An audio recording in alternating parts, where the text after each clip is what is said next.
Love story या प्रेम कहानी, ये सुनते ही आपके मन में, मेरे मन में कोई बॉलीवुड मूवी या कोई भी भाषा की मूवी याद आता है। हम लव स्टोरी सुनते ही हमें उस प्रकार की कहानियां ही हमारे ध्यान में आते हैं। क्या आपको लगता है कि ईश्वर का प्रेम एक लव स्टोरी कही जा सकती है, एक प्रेम कहानी कही जा सकती है? वास्तव में ईश्वर का आपके प्रति, मेरे प्रति प्रेम एक लव स्टोरी से, एक प्रेम कहानी से कम नहीं। इसको हम पुराने विधान में और नए विधान में दोनों भागों में देख सकते हैं, समझ सकते हैं। लेकिन सामान्य रूप से लोग इस महत्वपूर्ण बात को समझते नहीं है, सोचते नहीं।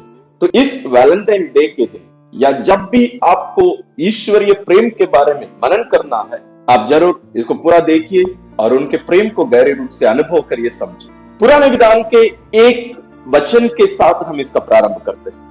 नबी यशायाह का ग्रंथ अध्याय 62 पद संख्या 5 में लिखा है, जिस तरह नव युवक कन्या से ब्याह करता है, उसी तरह तेरा निर्माता तेरा पाणिग्रह करेगा।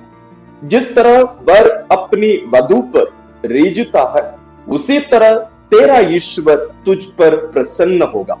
ये बहुत ही कम एक बात को या एक वाक्य को मैं आपके सामने रख रहा हूं, लेकिन पुराने विधान में ऐसी ऐसी गहरी बातें हैं, आपको लगेगा कि शायद ये बाइबल की बात नहीं है, शायद ये ईश्वर की अपनी प्रजा के प्रति, आपके प्रति, मेरे प्रति एक बात नहीं हो। आपको लगेगा कि एक लव लेटर से, एक प्रेम पत्र से ली गई बातें। तो क्या आप यीशु द्वारा लुभाए जाकर अकेले एक स्थान में यीशु के साथ समय बिताने, उनके प्रेम को, उनके रोमांस को अनुभव करने और उस प्रेम कहानी में, इस प्रेम की इस घटना में, इस प्रक्रिया में क्या आप शामिल होने के लिए तैयार हैं? तो आइए शुरू करते हैं।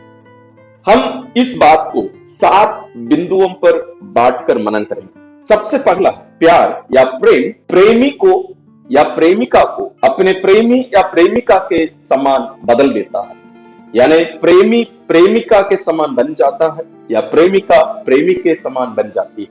इतनी शक्ति प्रेम को है। एक बहुत सुंदर कथन असिसी की संत क्लारा का, उसका अंग्रेजी का जो ट्रांसलेशन है वो स्क्रीन में है, आप देख लीजिए उसको।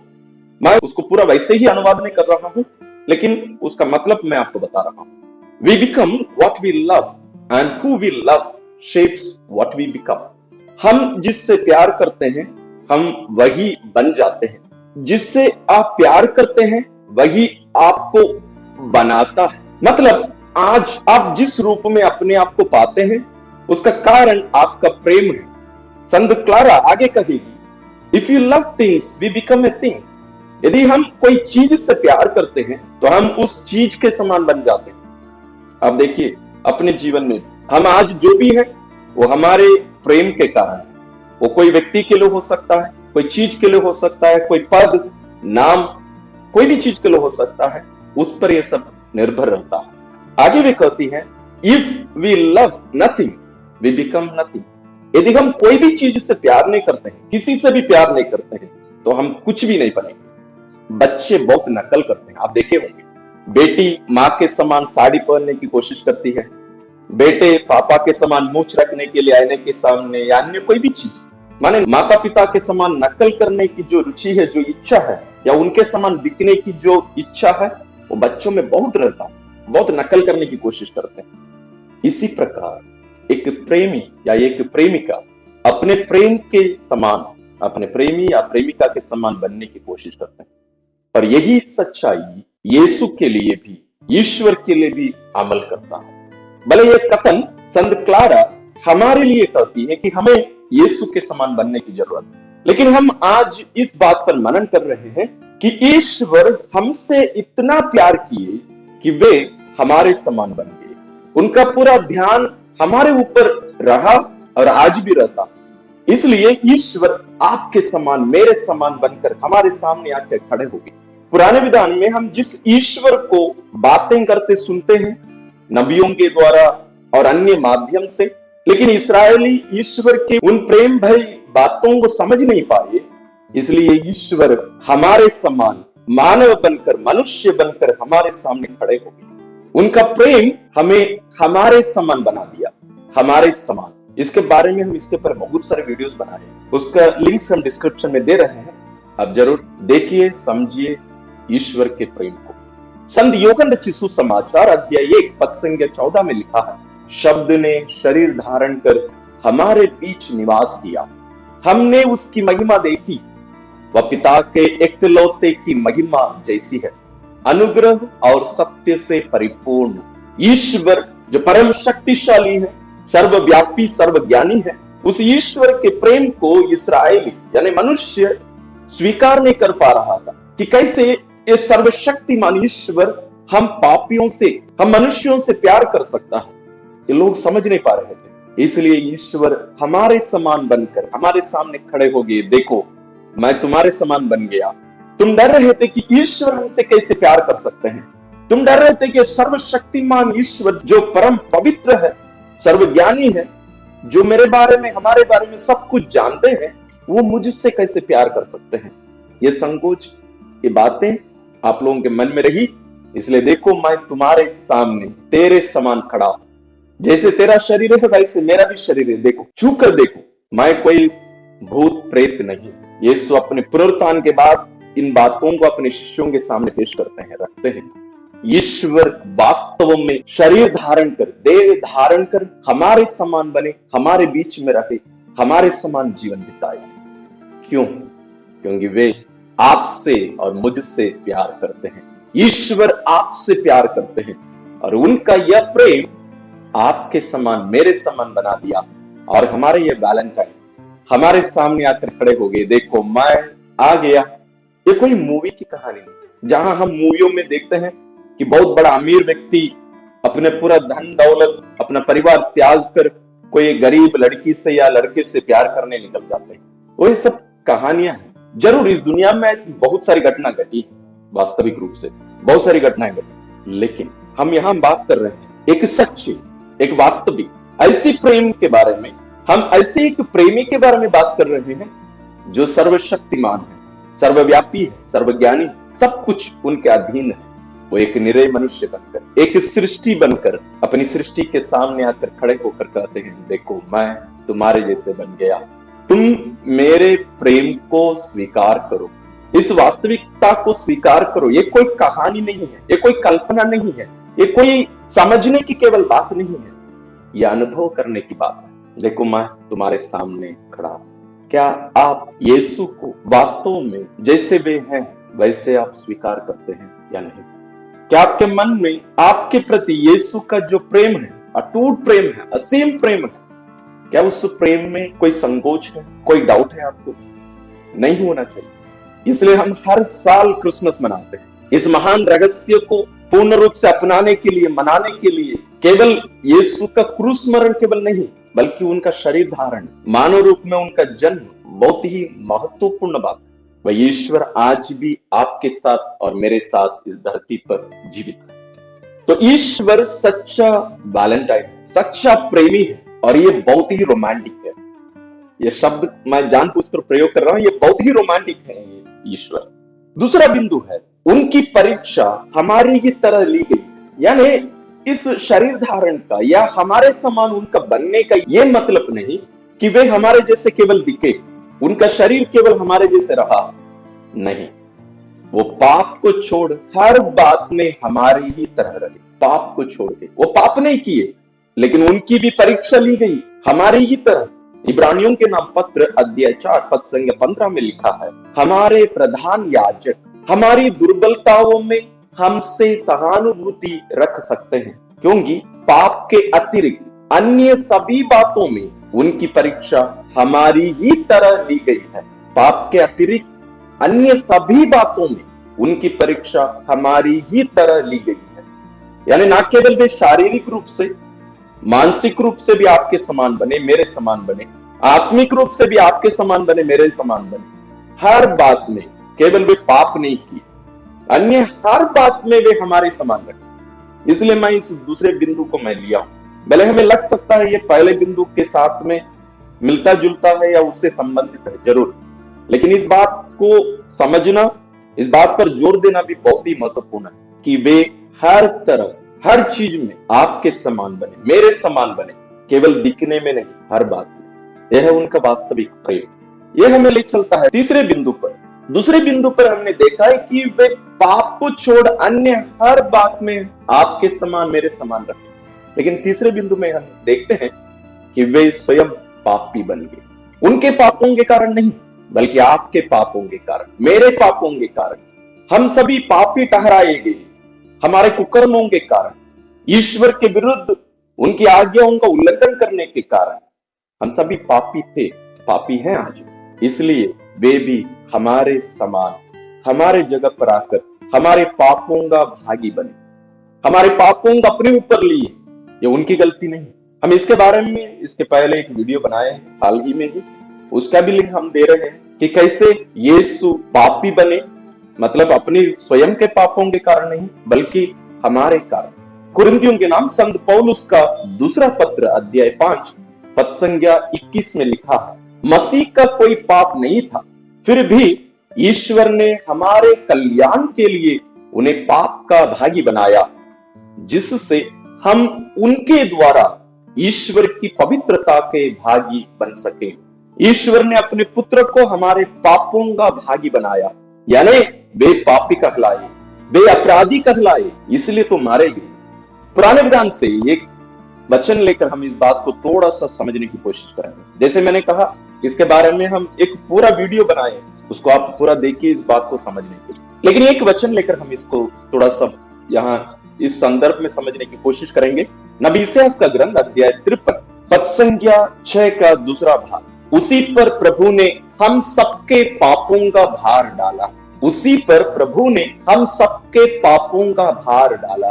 पद संख्या 11 में लिखा है उसका दूसरा भाग, उसने दुख सहकर जिन लोगों का अधर्म अपने ऊपर लिया था, वह उन्हें उनके पापों से मुक्त करेगा।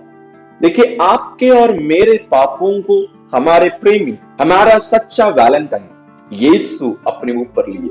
वे ना केवल हमारे समान बने, यानी हमारे समान दिखे शारीरिक रूप से, वे ना केवल मानसिक रूप से, आध्यात्मिक रूप से आपके समान और मेरे समान बने, बल्कि हमारे उस पाप की स्थिति का भी वो सहभागी बने।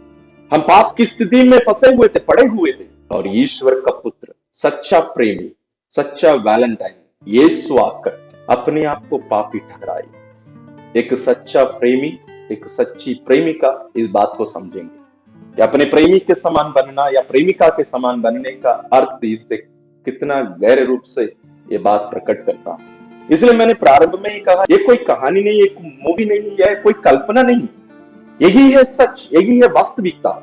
लेकिन क्यों हम इसका जवाब एफेसियों के नाम संत पौलुस का पत्र अध्याय 5 में इस बात को हम देख सकते हैं। इसका कारण क्या है, और ये जो मैं बातें कर रहा हूं वास्तव में उसका अर्थ क्या है, उसको समझने के लिए हमें इन 3 वचनों को पढ़कर मनन करने की जरूरत है। इसका संदर्भ है संत पौलुस पति पत्नियों के लिए इस अध्याय में इन वचनों में लिख रहे हैं, और वे पति पत्नी के बीच के संबंध को यीशु और कलीसिया के बीच के संबंध के साथ तुलना करते हैं। कैसे? पद संख्या 25 से 27 तक ऐसा लिखा है, पतियों अपनी पत्नी को उसी तरह प्यार करो जिस तरह मसीह ने कलीसिया को प्यार किया। उन्होंने उसके लिए अपने को अर्पित किया, जिससे वह उसे पवित्र कर सके और वचन तथा जल के स्नान द्वारा शुद्ध कर सके, क्योंकि वह एक ऐसी कलीसिया अपने सामने उपस्थित करना चाहते थे जो महिमा में हो, जिसमें ना दाग हो, ना झुर्री और ना कोई दूसरा दोष, जो पवित्र और निष्कलंक हो। यही है लक्ष्य, यही है उसका उद्देश्य इन सभी कार्यों को करने का। मतलब हमारा ये वास्तविक प्रेमी, ये वैलेंटाइन ना केवल हमारे समान बनकर हमारे समान रहना चाहे, उसका उद्देश्य है हमें अपने समान बनाने का, हमें अपने पवित्रता के भागी बनाने का। जैसे हम पिछले बिंदु पर हमने देखा, हम देखते हैं कि यीशु अपनी वधु, अपनी पत्नी कलीसिया को पवित्र, अपने समान पवित्र बनाना चाहते, यानी आपको और मुझे यीशु अपने समान बनाना चाहते। उसके लिए वे हमारे समान बने। हमारी स्थिति में ही हमें मरने देने के लिए वे इधर नहीं आए, वो हमारे समान बने ताकि हम उनके समान बनाए जा सके। इसका कनेक्शन क्या है? अभी आप सोच रहे होंगे इसका कनेक्शन क्या है इन सभी बातों का। इसी अध्याय में यफेसियों के नाम संत पौलुस का पत्र अध्याय 5 पद संख्या 31 और 32 में एक कनेक्शन आपको मिलेगा। धर्म ग्रंथ में लिखा है, पुरुष अपने माता पिता को छोड़ेगा और अपनी पत्नी के साथ रहेगा और वे दोनों एक शरीर हो जाएंगे। यह एक महान रहस्य है।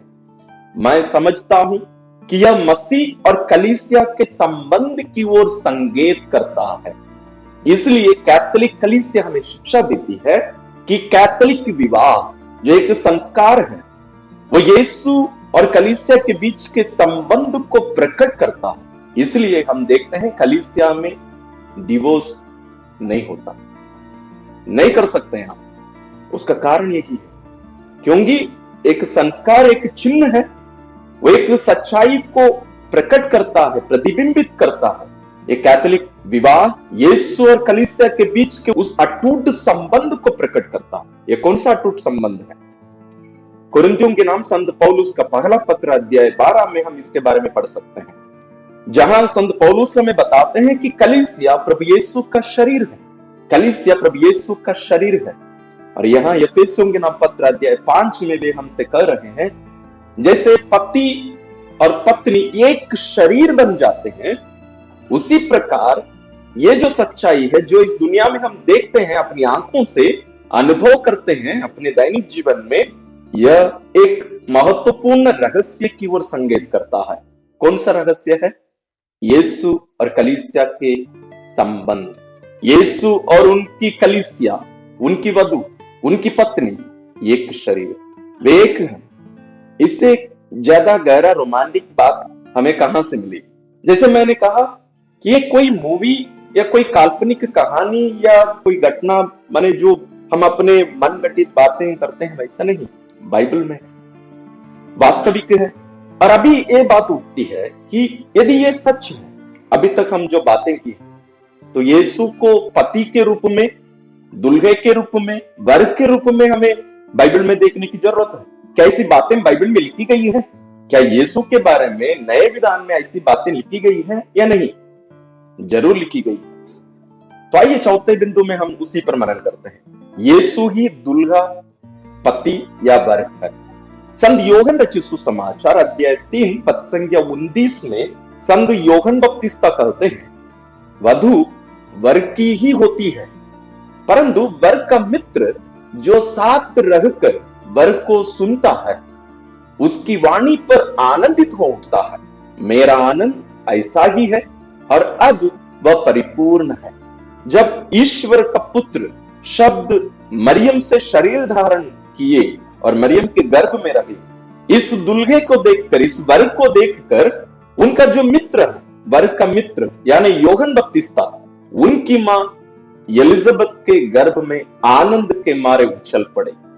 यहां वे उस बात को प्रकट कर रहे हैं, वर का मित्र जो साथ रहकर वर को सुनता है, उसकी वाणी पर आनंदित हो उठता है। हम इस बात पर इसके पहले मनन किए हैं, उसका लिंक हम डिस्क्रिप्शन में दे रहे हैं, जहां हम ये मनन किए थे कि जब मरियम एलिजाबेथ से मिले, वास्तव में उन दोनों के गर्भ में, एलिजाबेथ के गर्भ में योहन बपतिस्ता 6 महीने के थे, मां मरियम के गर्भ में उनका पुत्र यीशु, ईश्वर का पुत्र, कुछ ही दिनों के थे।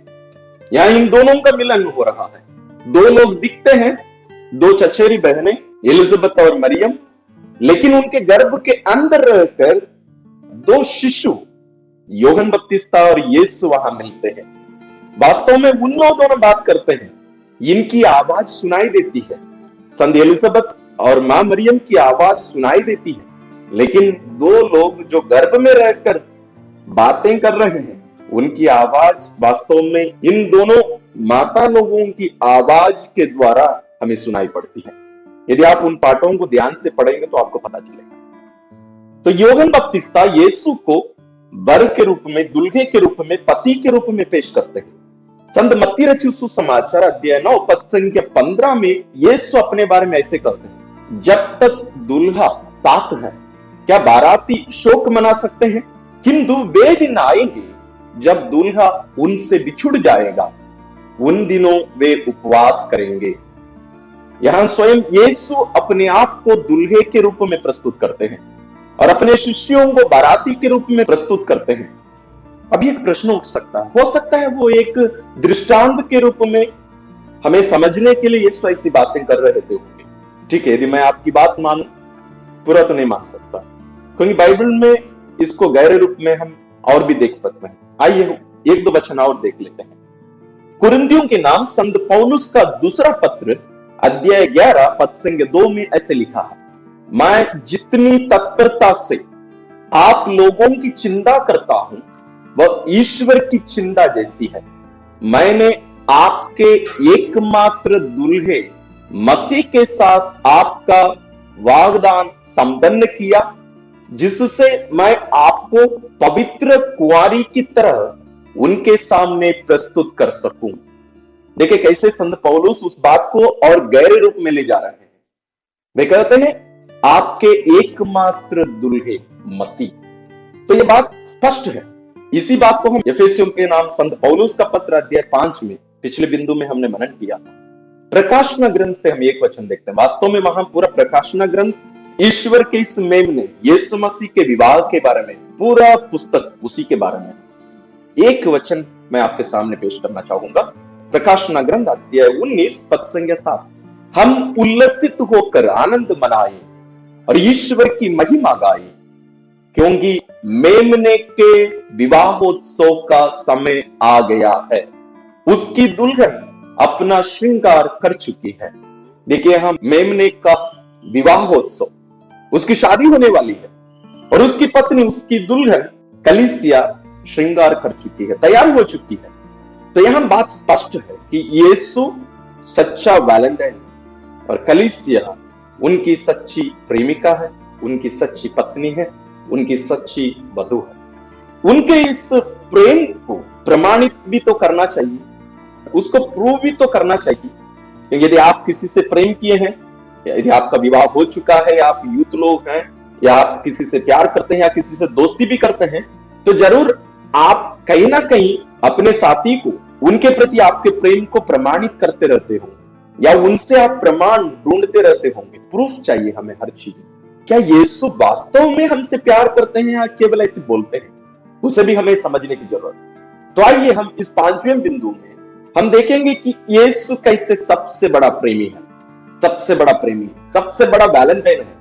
यूहन्ना रचित सुसमाचार अध्याय 15 पद संख्या 13 में यीशु कहते हैं, यीशु से बड़ा प्रेम किसी का नहीं कि कोई अपने मित्रों के लिए अपना प्राण अर्पित कर दे। यीशु से बड़ा प्रेम किसी का नहीं कि कोई अपने मित्रों के लिए अपना प्राण अर्पित कर दे। इससे बड़ा प्रेम किसी का नहीं। ये केवल कहे नहीं, हम जानते हैं उसके एक दिन बाद यीशु अपने आप को क्रूस पर बलि चढ़ाए। ये सब बातें यीशु अंतिम भोज के समय अपने शिष्यों से कह रहे थे, और हम वहां देखते हैं यीशु को दूसरे दिन जाकर क्रूस पर अपने आप को बलि चढ़ाकर प्रमाण दिए, अपने प्रेम का प्रमाण, प्रूफ दिए कि वे आपसे कितना प्यार करते हैं। उनका प्रेम ना केवल उन्हें आपके समान बनाया शारीरिक रूप से, मानसिक रूप से, और उनकी परीक्षा ली गई, और वहां तक वे रुके नहीं, बल्कि अपने आप को एक पापी के रूप में, एक अपराधी के रूप में, एक दोषी के रूप में वहां पेश करते हैं, ताकि आपको बचा सके, मुझे बचा सके, ताकि हमें पवित्र कर सके। यूहन्ना रचित सुसमाचार अध्याय 13 पद संख्या 1 में ऐसे लिखा है, पास्का पर्व का पूर्व दिन था। यीशु जानते थे कि मेरी घड़ी आ गई है और मुझे यह संसार छोड़कर पिता के पास जाना है।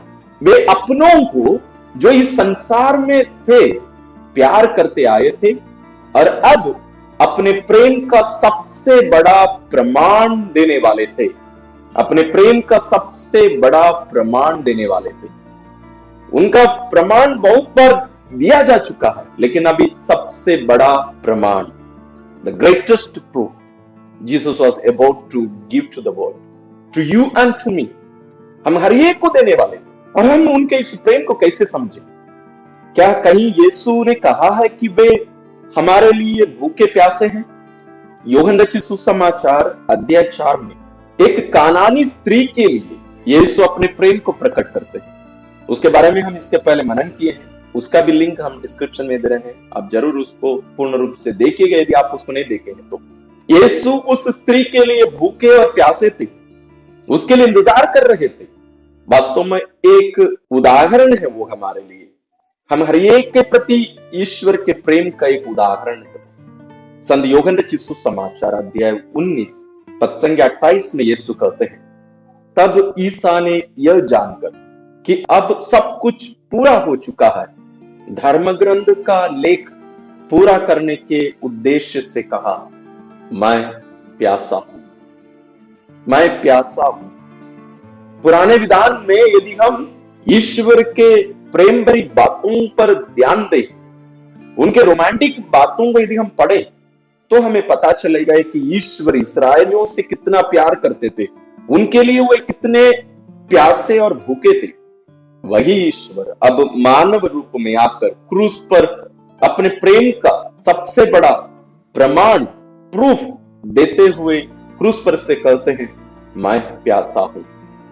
यीशु के इस जीवन अब तक हम जो 6 बिंदुओं पर मनन करते आ रहे हैं, यदि इस बात को यदि हम गहरे रूप से समझें और जाएं तो हमें पता चलेगा कि ये जो क्रूस है यही वह मैरिज बेड है, यही वो पलंग है जिसमें वर और वधू, पति और पत्नी एक होते हैं। जैसे पति और पत्नी ईश्वर के सामने आकर वैवाहिक जीवन में प्रवेश करते हैं, एक विधान करते हैं, उसकी पूर्णता वास्तव में उस पलंग पर होता है। वो एक प्रकटीकरण है, दैट्स एन एक्सप्रेशन। और यीशु और उनकी कलीसिया के बीच के यह संबंध, यह अटूट संबंध, एक शरीर का होने का संबंध यीशु के विवाह का जो पलंग है क्रूस पर प्रकट होता है। इसलिए उस क्रूस से, अपने उस पलंग से वे पुकारते हैं, मैं प्यासा हूं, तुम आओ मेरे पास, मेरे साथ एक हो जाओ। देखिए आपके वैलेंटाइन, मेरे वैलेंटाइन को हमें पुकार रहे हैं, मैं तुम्हारे लिए प्यासा हूं, मैं तुम्हारे लिए भूखा हूं, तुम्हारे साथ एक होने के लिए मैं तेरे लिए प्यासा हूं। क्या वो 2000 साल पहले जो आवाज गूंजी उनके उस वैवाहिक पलंग से, मैरिज बेड से, क्या वो आवाज बुझ गई है? क्या वो आवाज, वो इच्छा समाप्त हो गई है? क्या यीशु की वो प्यास और भूख मिट गई है? नहीं, नहीं। वही है सबसे महत्वपूर्ण बात, उसको हम 7वें बिंदु के रूप में हम मनन करते हैं, वो है पवित्र कम्युनियन ही वह अपेक्षित, बहु प्रतीक्षित और इंतजार का क्षण। ये 3 अलग अलग शब्दों को मैं इसलिए उपयोग कर रहा हूं कि हमें इस बात को समझने की जरूरत है। यह अपेक्षित था, इसी के लिए यीशु इंतजार कर रहे थे। यह बहु प्रतीक्षित था, इसी के लिए वो प्रतीक्षा कर रहे थे। और यही इंतजार का वो क्षण था, घड़ी, पवित्र कम्युनियन, जो हम हर मिसा बलिदान में यीशु के साथ एक हो जाते हैं। यीशु हमारे शरीर में, हमारे व्यक्ति में प्रवेश कर हमारे साथ एक हो जाते हैं। अब वो वर और वधू यानी यीशु, उनकी कलीसिया, उनकी पत्नी एक हो जाते हैं। पवित्र कम्युनियन, पवित्र यूकरिस्तीय बलिदान में पवित्र कम्युनियन इस सच्चाई को प्रमाणित करता है, प्रकट करता है, पूर्ण करता है। वहां हम यीशु के साथ एक हो जाते हैं। पति पत्नी के बीच का जो संबंध है, उनका जो शारीरिक संबंध है, वो वास्तव में कुछ समय के लिए रहकर वो एक प्रकार से समाप्त हो जाता है। लेकिन हमारा यीशु के साथ जो संबंध कम्युनियन में होता है, वो कभी भी टूटता नहीं, वो अटूट रहता है। संत यूहन्ना रचित सुसमाचार अध्याय 6 में यीशु इसके बारे में पूरी शिक्षा देते हैं। हम पिछले कुछ दिनों में इसी के बारे में मनन करते आ रहे हैं, पवित्र यूकरिस्त के बारे में, पवित्र कम्युनियन के बारे में, आराधना के बारे में, और इस कम्युनियन को हम कैसे बनाए रख सकते हैं दिन भर, उसके बारे में भी हम मनन किए हैं, आने वाले दिनों में भी हम करेंगे। 1-2 वचन मैं आपके लिए इसमें से पढ़कर सुनाना चाहूंगा। पद संख्या 53 में यीशु कहते हैं, मैं तुम लोगों से यह कहता हूं, यदि तुम मानव पुत्र का मांस नहीं खाओगे और उसका रक्त नहीं पीओगे तो तुम्हें जीवन प्राप्त नहीं होगा। यदि तुम्हें जीवन चाहिए तो तुम्हें मानव पुत्र का मांस खाना और रक्त पीना पड़ेगा। हमारे बहुत सारे गैर कैथोलिक क्रिस्तीय विश्वासी ये सोचते हैं कि ये महत्वपूर्ण नहीं है। वे सोचते हैं कि केवल वचन सुनना पर्याप्त है। नहीं, वचन केवल तैयारी का समय है। जैसे हम पहले एक वीडियो में इसके बारे में मनन किए, वचन और यूकरिस्त के बारे में। पद संख्या 54 में 54 में यीशु कहते हैं, जो मेरा मांस खाता और मेरा रक्त पीता है उसे अनंत जीवन प्राप्त है और मैं उसे अंतिम दिन पुनर्जीवित कर दूंगा। 55, क्योंकि मेरा मांस सच्चा भोजन है और मेरा रक्त सच्चा पेय। 56 बहुत ही महत्वपूर्ण वचन है, ध्यान दीजिएगा। जो मेरा मांस खाता और मेरा रक्त पीता है वह मुझ में निवास करता है और मैं उसमें। जो मेरा मांस खाता और मेरा रक्त पीता है वह मुझ में निवास करता है और मैं उसमें। हम दोनों एक हो जाते हैं वहां, यीशु का कहना है। इससे बड़ी रोमांटिक बात हमें कहां से सुनने को मिलेगी। वे केवल कहते नहीं, करके दिखाते हैं। अपने आप को बलि चढ़ाकर हमारे अंदर प्रवेश करके हमारे साथ एक होने के लिए आज वही यीशु रोटी और दाखरस के रूप में उपस्थित होते हैं, पूर्ण रूप से। इसलिए कलीसिया कहती है, यीशु पवित्र यूकरिस्त के द्वारा, उसके माध्यम से शरीर और रक्त, आत्मा और ईश्वरीयता पूर्ण रूप से, सच्चे रूप से, वास्तविक रूप से और तात्विक रूप से उपस्थित हैं। Jesus is present in and through the blessed sacrament in his body and blood, soul and divinity. The entire Jesus truly, really and substantially present. वास्तविक रूप से वो पूर्ण यीशु वहां उपस्थित है यूकरिस्त के द्वारा, उसके माध्यम से। वैलेंटाइन के समय माने अभी जो लवर्स डे लोग जब मनाते हैं, लोग फूल लेकर जाते होंगे, कुछ मिठाई लेकर जाते होंगे, लेकिन हमारा वास्तविक वैलेंटाइन यीशु मसीह हमारे सामने ना केवल अपना क्रूस, अपने प्रेम का प्रमाण दिखाते हैं, प्रूफ दिखाते हैं, बल्कि अपने शरीर और रक्त, अपने आप को हमारे सामने पेश कर दिखाकर बताते हैं, देखो ये मैं तुम्हारे साथ एक होना चाहता हूं। क्या तुम्हें मेरे प्रेम का और भी प्रमाण, प्रूफ चाहिए?